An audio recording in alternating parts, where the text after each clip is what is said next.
delivering a memorandum to the highest office in the land. Marchers are hoping a plea to the president will bring about change after similar appeals did not succeed in court. They want the state to fund the legal fees of lawyers representing Marikana miners at the Marikana Commission of Inquiry. This widow believes securing funding will be a tremendous push to the truth being uncovered about how her husband died. I want government to be accountable and make sure that the truth is uncovered about that event. And the only way to do that is to ensure that the miners are represented at the commission. This miner was injured in last year's clash at Marikana.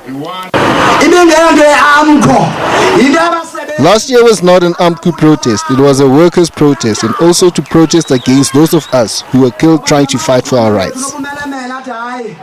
The Citizens for Marikana group have raised more than 250,000 rands within the past month. It will fund miners' legal fees if government fails to step up. Being a survivor of a massacre of a police state force, well, it wasn't police but an army force, brings back terrible memories, especially when one invokes it with the Marikana survivors who are survivors of a massacre. Marchers have vowed to lobby international support if their action falls on deaf ears.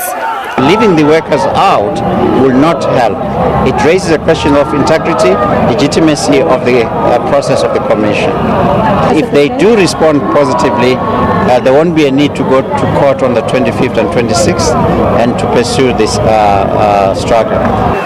The Marikana Commission has budgeted 115 million rand for its proceedings. The workers believe it will be money wasted if the miners withdraw from the proceedings. The miners have given government until Friday to respond to their demands, but it's unlikely to succumb to the pressure and fund the lawyers representing the miners, as this request has been denied several times already. Nozintombi Mia, SABC News, Union Buildings, Pretoria. Opposition parties also came to support the mine workers as they demanded financial assistance to cover the legal costs for the commission. The arrogance of power which has been displayed by them has led to the people to resort to go into the streets to show their frustrations and anger. The Constitution provides in Chapter 9 that there must be democracy supporting institutions to support the poor people who cannot access their rights and justice unless they're supported by state.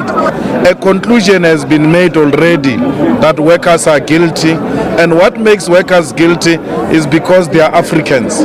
Today on Steve Biko Day, it's important that we remember Steve Biko, and what he said then applies today. Black men, you are on your own. We hold the view that the miners must be properly represented. We're here today to say we want to lend our voice to saying that we should never allow it to happen again, and the best way to do that is in fact to make sure that there's equal and fair representation.